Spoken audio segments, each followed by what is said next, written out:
பாரதியார் 1802ஆம் ஆண்டு எட்டயபுரத்தில் பிறந்தார்.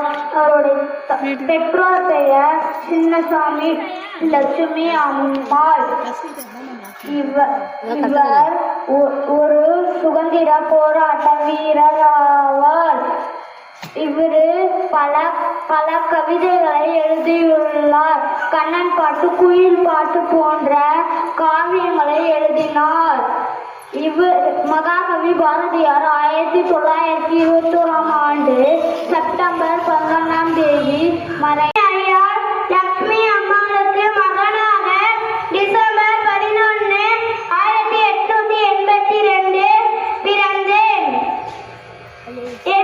தூத்துக்குடி மாவட்டத்தில் உள்ள எட்டயபுரம் நான் பிறந்த ஊராகும். என்னை மகாகவி, தேசிய கவி என்னும் அழைக்கின்றனர்.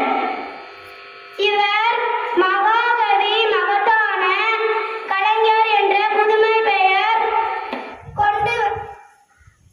நான் இப்போது மகாகவி பாரதியாரின் பாடல்களில் ஒன்றினை உங்கள் முன் எடுத்துரைக்க வந்துள்ளேன்.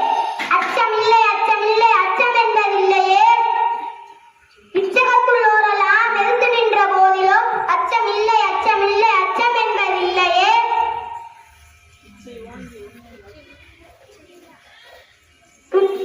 துச்சமாக எண்ணி நம்மை தூறு செய்த போதிலும் அச்சமில்லை, அச்சமில்லை, அச்சம் என்பதில்லையே. பிச்சை வாங்கி